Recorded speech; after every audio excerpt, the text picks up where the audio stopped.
with one tin of the cup. We're going to see what this holds. Upper Deck's best product of the year, most anticipated product, and most expensive product of the year. It's always a challenge getting into this. So I'll see if I can do this. Let's just rip it.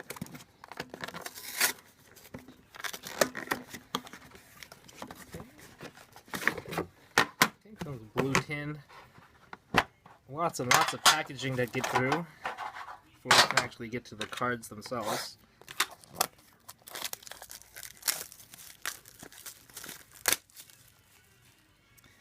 Alright, here we go. We're going to open it up. Okay. Looks like foam. I'll do what Calvin did last time.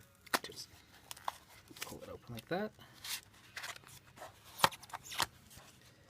Okay, just like examining the stack, there's a black card in there of some sort, then a bunch of regular cards. So let's see what we got. We got a Malkin base, numbered 15 out of 249.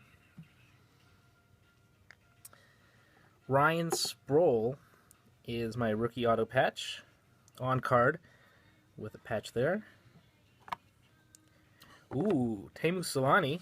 That's a nice patch. That's the duck face. The duck face off of Teemu Selanne. That is a pretty sweet looking card. 11 of 25. Theo Fleury. Brilliance. Nice blue ink there. That's the black card. Quad jersey of Bobby Ryan, Erik Karlsson, Kyle Turris, and Mika Zibanejad. So that would be what, the Flames? And, or is it the Flames? Or the Senators. Senators. And then the last one is a Seth Helgeson rookie auto patch. So I guess the hit of the pack would be this pretty sick Teemu Selanne Mighty Ducks patch hit. There you have it. Look for the review